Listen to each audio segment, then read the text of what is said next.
বাংলাদেশের আপনি জানেন যদিও আগের গভর্নমেন্টগুলো বলেছে যে জুডিশিয়ারি ফুলি ইন্ডিপেন্ডেন্ট, আসলে কার্যত বাংলাদেশের জুডিশিয়ারি কোনোদিনও ইন্ডিপেন্ডেন্ট ছিল না।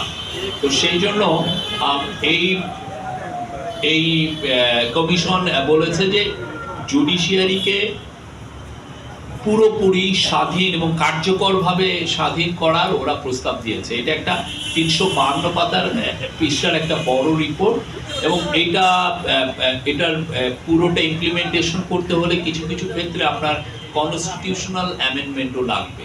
তো মেজর যেগুলো ছিল সেগুলো আপনারা জানেন যে মানে অবশ্যই স্বচ্ছতা, লিগাল সার্ভিসের স্বচ্ছতা আনার জন্য সুপ্রিম কোর্টের বিশেষ করে জাজের অ্যাপয়েন্টমেন্টের ব্যাপারে বা পরবর্তীতে জাজের এগুলোর ব্যাপারে তারা অনেক নতুন রিকমেন্ডেশন দিয়েছেন। তার আলোকে কিছু কিছু কিন্তু কাজও হয়েছে।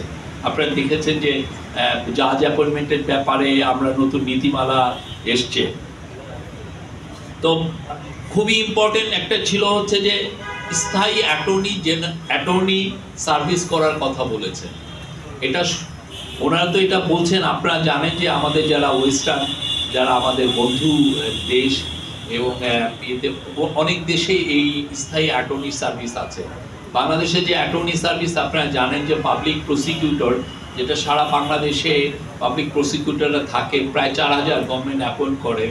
দেখা যায় যে এই পুরো পাবলিক প্রসিকিউশন সার্ভিসটা আসলে পলিটিক্যাল গভর্নমেন্টগুলো তার যারা ঘেঁষা, তার কাছাকাছি যারা লয়ার, তাদের থেকে অ্যাপয়েন্টমেন্টটা করতেন। ফলে এই স্থায়ী অ্যাটর্নি সার্ভিসের যেটা হয় যে এই গভর্নমেন্ট আসলে এই তার মতো করে অ্যাটর্নি মানে প্রসিকিউটর নিয়োগ করেন, আবার আরেক গভর্নমেন্ট আসলে তার মতো করে নিয়োগ করেন। তো এই প্রথাটাকে বাদ দিয়ে যেটা বলা হচ্ছে যে এটা একটা স্থায়ী একটা অ্যাটর্নি সার্ভিস, মানে জাস্ট লাইক বিসিএস এর যেরকম রিক্রুটমেন্ট হয় সেভাবে হবে। এবং কেননা এটা দেখা যাচ্ছে এটার একটা মূল কারণ হচ্ছে যে আমাদের যে কেস আপনি কোর্টগুলোতে ফৌজদারি মামলা, তার 40%ই আসলে দেখা যাচ্ছে যে গভর্নমেন্টই ফাইল করে, মানে পুলিশ ফাইল করে, গভর্নমেন্টের তরফ থেকে ফাইল করা হয় এবং গভর্নমেন্ট এই কেসগুলো লড়তে হয়। তো এই লড়ার কারণে এই স্থায়ী অ্যাটর্নি সার্ভিসটা যাতে একটা ভালো হয় সেই জন্য সবার এটার এই জাস্ট যে জুডিশিয়াল রিফর্ম কমিটির থেকে একটা সাজেশন ছিল। আরেকটা হচ্ছে যে স্বতন্ত্র তদন্ত সংস্থার কথা ওনারা বলেছেন। আপনারা জানেন যে বাংলাদেশে যে ক্রাইম যেগুলো হয় সেগুলো সাধারণত পুলিশ তদন্ত করে। তো অনেক ক্ষেত্রে দেখা যায় পুলিশকে তো পলিটিক্যাল গভর্নমেন্টগুলো ইউজ করে। তো ফলে যেই তদন্তটা হয় সেটা আসলে মানে তার পলিটিক্যাল মাস্টার্সকে হ্যাপি করার জন্য অনেক ক্ষেত্রে তদন্ত হয়। আমরা অনেক দেখেছি যে বাংলাদেশের বড় বড় কেসগুলো কিভাবে কুলুষিত হয়ে গেছে পুলিশি তদন্তের কারণে। পুলিশের তদন্তগুলো খুবই ফল্টি এবং অনেক ক্ষেত্রে এটা ম্যানিপুলেট করা যায়। তো সেই জায়গায় ওনারা বলেছেন যে একটা স্বতন্ত্র তদন্ত সংস্থা করার কথা বলেছেন। আর অনেকগুলো আছে। আরেকটা হচ্ছে যে সুপ্রিম কোর্টের স্থায়ী বেঞ্চ, ওনারা বলেছেন যে এটা ডিভিশনের সেট আপ করার জন্য। এটার মূল কারণ হচ্ছে বাংলাদেশের তো জনসংখ্যা বাড়ছে।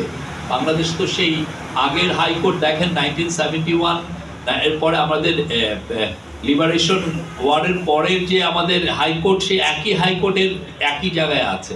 এই জন্য হাইকোর্টের বেঞ্চগুলো বাড়িয়ে যেটা এটা ডিভিশনে নেওয়া যায় সেটা বলেছেন। এবং ম্যাজিস্ট্রেট কোর্টগুলো একদম পুরো উপজেলা পর্যন্ত নেওয়ার কথা বলেছেন। তারপরে গরিব মানুষের জন্য লিগাল সার্ভিস, লিগাল এইড দেওয়া হয়। এই লিগাল এইডের এই কাজটা আরও এক্সপান্ড করার কথা বলেছেন এবং এই কাজটা যাতে গ্রাম পর্যন্ত চলে যায়। বাংলাদেশের গ্রামগুলোতে এখন বড় হচ্ছে, সেখানে মানুষের অনেক আধুনিক জীবনের অনেক বিষয় এসে গেছে। তো ফলে সেখানেও দেখা যাচ্ছে প্রচুর তো কেস ওইখানেও হয়। তো সেই জন্য এটা। আর কোর্টের যে ভিতরে যে আইনজীবীরা যে পলিটিক্সটা করেন সেই বিষয়ে ওনারা একটা সুপারিশ করেছেন। এটার জন্য কিভাবে এই পলিটিক্সটা করবে সেই বিষয়ে তারা একটা নীতিমালা দিচ্ছেন।